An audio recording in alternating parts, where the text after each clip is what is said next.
So something I've realized is that most photographers are actually using the wrong camera settings and they don't even realize it. And today I'm going to walk you through the exact camera settings that I rely on for real weddings. Settings that are going to help you negotiate the emotional, crazy, chaotic wedding days and make your life a whole bunch easier as well. Let's jump in.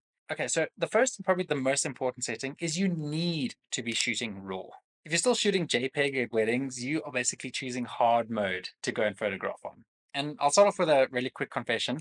In my early days of wedding photography, I accidentally shot an entire wedding on JPEG instead of RAW. Now, the backstory here is I wanted to go and hire a camera to go and use as a backup for my main camera. I only had a Sony a7 II at that time. And because it was a hard camera, there were a whole bunch of settings that I needed to go and adjust before I actually started shooting with it. The one setting that I forgot to check was if the camera was in RAW, just because I assumed that no one would actually go and set it to JPEG. Oh, how wrong I was. And it was only when I got home and took the photos off of this SD card that I realized I shot the entire wedding in JPEG. Now, thank goodness this was the second camera and not the main camera, but still, I had a big chunk of the photos that I expected to deliver to this couple completely in JPEG, meaning that I couldn't actually go and edit them as much as I wanted to. And I mean, look, weddings are super unpredictable. You never know what you're going to expect on there. Sometimes you get bright dresses out in harsh sunlight. You get dark receptions with really strange lighting. And shooting in RAW just gives you a little bit of extra breathing and wiggle room in order to go and adjust the exposure if you get your exposure slightly wrong in camera. You can recover highlights, you can fix shadows. It really is a lifesaver when it comes to editing, and it can help you save an entire gallery. Plus, shooting RAW also gives you so much flexibility to go and add your creative look to the photos afterwards. Because you've got all this editing room, it means that you've got more space to play with the tone curves, more space to play with the colors and the different kind of texture within the photo too. Now you can edit JPEGs a little bit, but any of these changes that you make to a JPEG image is just going to suck a lot of the quality out of that photo. Shooting RAW allows you to preserve that quality. And if you're using a semi-recent or modern camera and your camera offers compressed RAWs, use it. What I've noticed on my Sony a7 IV is that the compressed RAW files don't really sacrifice much for the full uncompressed RAW files in terms of quality, and they also save a lot more space versus the uncompressed files. So compressed RAW, completely fine. I really enjoy shooting that, and that's what I shoot most of my weddings on. Autofocus setup is probably the next most important setting that you're going to be focusing on the wedding day.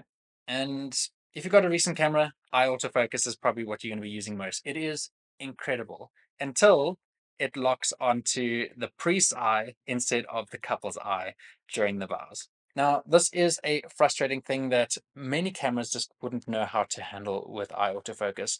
They don't necessarily know which of the three people in frame is the most important one, so it's just going to go and choose someone who is usually in the center there. Because of this, I usually go and shoot an eye autofocus for the whole day, except I do go and add on the touch focus option on my camera as well. So that if I do notice that eye autofocus is locking on the wrong person, I can quickly go and tap on the right person and it's going to go and switch to them instead. So that way I can have control over those precise moments. And I can also then just go and have the flexibility of switching back to eye autofocus if I want the camera to do a little bit more of the heavy lifting. And yes, I do shoot in continuous autofocus as well. Weddings are so busy, it's basically like a sports event because there's so much movement. So making sure that you focused on one person, no matter how they move, is really, really important. Okay, next up we've got drive mode, and this one is something that a lot of people, particularly beginners, like to shoot really, really fast when. A lot of cameras these days shoot anywhere between 10 frames per second all the way up to 20 frames per second and above, but you do not need that much on a wedding day. I think the very most that you need is 10 frames a second. Now, if you're shooting anything above that, if you're shooting any kind of burst photos, you are going to be filling up that memory card really, really fast. So most of the day, I'm actually going to shoot on the low speed burst that my camera offers. Now, I think this works out to about 5 or 6 frames a second, and it's slow enough that I can actually go and take single shots without it taking a whole burst of photos. But if I did need a little bit of a burst, I can just hold that shutter down, and it's going to give me like a nice couple varieties there. Now, the only time of the day that I may switch to something a little bit higher is for the first kiss. Now, this is a moment that only happens once. that often is a very short moment. Sometimes it's a second or less. So having quite a few different photos that I can go and use as options when putting together the first kiss in the gallery is so, so helpful. So I would suggest keeping it at either single shot or low speed burst throughout the whole day. And if there is one or two moments where you need to go high burst, make sure that it's the first kiss. Now, metering mode doesn't matter nearly as much as people think. It was probably more of a big deal in the DSLR days rather than in the mirrorless days, just because mirrorless cameras are so good at, figuring out exposure. Now, the main reason for this is because your mirrorless camera will show you the exposure of the image in the viewfinder or on the LCD screen at the back, whereas a DSLR camera wasn't going to show you that. It was going to basically make you guess what the exposure is like, except that it had a little bit of a meter at the bottom that show you how much light is either overexposed or underexposed. Now, even if your camera gets the display of what the exposure like is wrong, you are still shooting in RAW, so you can still go and recover a little bit of those highlights and shadows if you get it slightly wrong too. So metering mode, I wouldn't worry too much about it. But if you are still on a DSLR camera, it is something that maybe you should do a little bit of testing out, particularly spot metering. Okay, white balance. This one is a bit controversial.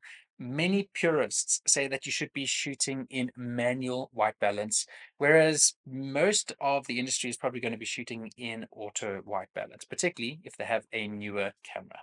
Now, this is a setting that can drastically ruin a gallery or at least change the way that a gallery looks. And sure, you are shooting in RAW, so even if you get the white balance slightly wrong or your camera's auto white balance gets it slightly wrong, you can go and shift that white balance to be a little bit warmer or a little bit cooler in post. However, if it gets it drastically wrong, you are going to be sacrificing a little bit about how the color works in that final image if you have to drag across that temperature slider too much in editing. Where this goes wrong with auto white balance is that your camera looks at the white balance of the whole scene, not just the skin tones of your client. So if you want to make sure that you are nailing the skin tones of your client every single time, maybe it makes sense for you to go and practice using manual white balance.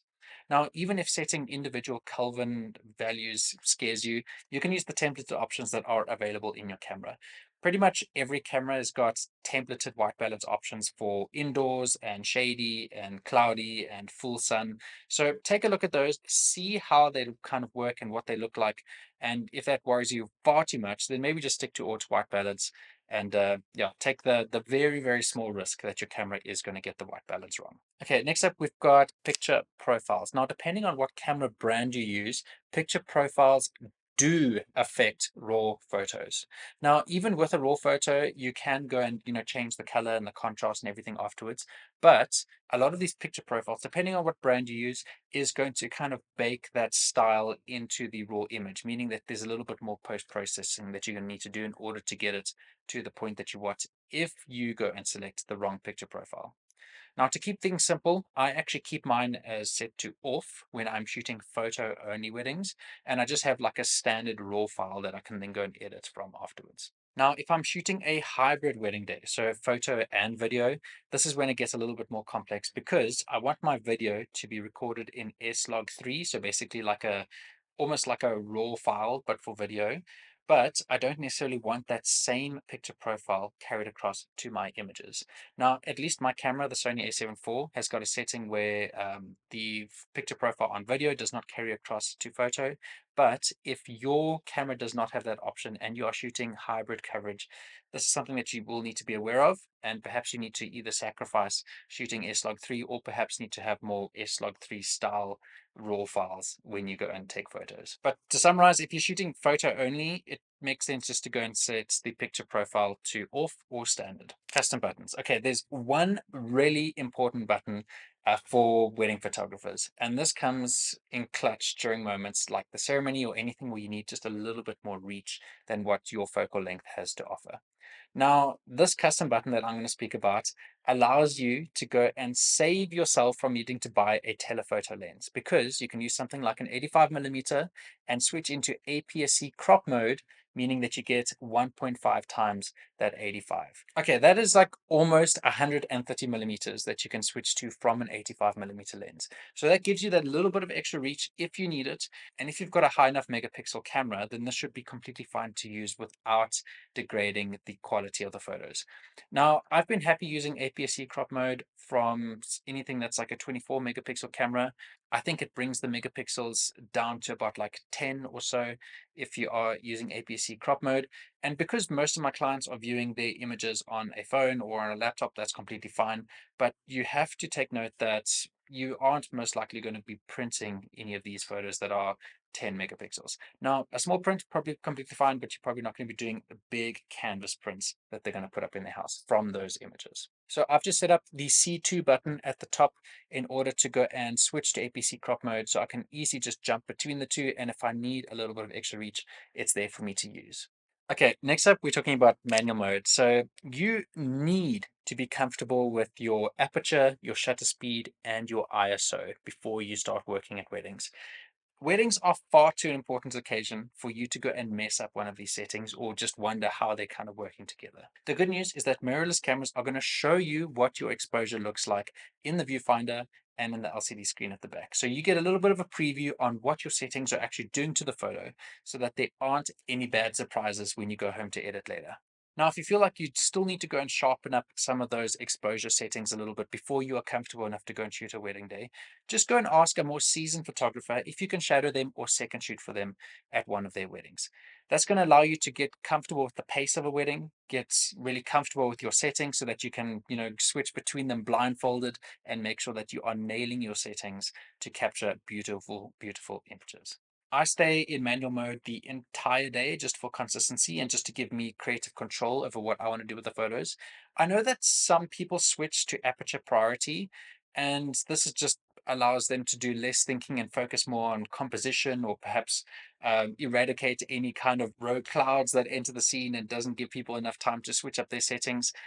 I would still prefer that we sit on manual mode and just rely on that raw file to go and change some of that exposure settings later if need be. Yeah, one of the main downsides of using something like aperture priority is that you may find later on after you've taken the photo that all of the shots were done at 1/20 shutter speed, so there's a little bit of blur in all of them, or perhaps the ISO was like absolutely skyrocketed and you need to try and denoise all of these images afterwards. So staying in manual mode gives you more creative control and allows you to have confidence in knowing what your photos are going to look like because you've actually done all the settings yourself, instead of just hoping that your camera got it right. Ultimately, consistent exposure results in consistent edits. Now, that also helps you go and edit a lot faster because you can just go and do blanket edits across a big portion of your photos. And that's going to result in just having happier clients because they're getting their photos so much sooner. Okay, so taking a look at shutter speed itself now, I always suggest that you should have your shutter speed higher than your focal length. So if you're shooting at 85 millimeter, you should have your shutter speed at least at 1/85, if not 1/100. There is one exception, and that is when there are DJ lights in the scene. Now, the same thing actually happens if you are photographing a place with fluorescent lights and you currently have the silent shutter or electronic shutter set up on your camera. But basically, these can cause a little bit of a flicker or like a bit of a banding in your images. Now, this is made even more complicated when you start to consider that different countries have got different power delivery standards. So there are two standards. There are PAL and NTSC. Now, your country will use one of these two different power standards. So maybe do a quick Google search and see, is your country PAL or NTSC? And this is going to drastically change what shutter speeds should be available to you or what shutter speeds you should be using on your camera. So basically, if you do not want to have any kind of flickering or banding in your images, make sure that you're using mechanical shutter and make sure that for PAL countries, you do not shoot lower than 1/50 when there are fluorescent lights or DJ lights. And for NTSC countries, make sure that you do not shoot below 1/60. Next up, we have back button focus. And this is something that is very quickly becoming outdated in the camera world, but enough people still use it that is still worth mentioning. And if I'm honest, it is only the purists that are still hanging on to this. Back button focus essentially allows you to go and hold a button at the back of your camera in order to maintain focus on something. And then you can actually go and move your camera around and it's going to maintain focus on that one part that you focused on. Now, because there are things like eye autofocus and tap to focus now on cameras, this is very quickly becoming outdated. But I think a lot of the purists, particularly people who cut their teeth using DSLR cameras where eye autofocus wasn't available, have kind of still got it in their system. So it's not something you have to use, but it is something that you can go and test out. You can go and set it up on modern cameras too. But honestly, if you're like me and you're happy with the half press shutter option, just go with that. Okay, dial setup. There's no right or wrong way to do this, but the way that I do it on a wedding day is I have my shutter speed on the front, I have aperture at the back, and then on the wheel, I have my ISO. Now I'm adjusting shutter speed and ISO constantly throughout the day. Aperture, not so much. Usually I would just go and sit wide open on whatever lens I'm using. So whether that's a 2.8 or a 1.4, I'll just go and sit at that the whole day unless I need something that is like a group shot where more people need to be in focus. Now, even ISO, that I don't play around with too much, but shutter speed, I'm cranking that back and forth in order to maintain my exposure and get the kind of creative look that I'm looking for in my photos. Okay, so that is the quick run through of all the settings that you need in order to shoot a wedding day. Now, we can take a little bit of a deeper look into things like flashes and external lights, but in terms of your actual camera, this is what you need most. These are the settings that you need to focus on in order to effectively shoot a wedding day. Now, the name of the game is simple settings, consistent work, happy clients. In that order. Those are the settings that I rely on every single weekend, every single wedding. And if you want a full run through of the wedding kit that I use on a wedding day, how I use my camera, the kind of lenses I use, what kind of lighting I use, take a look at this video over here. But that's it for today. Can't wait to see you in the next one. Take care.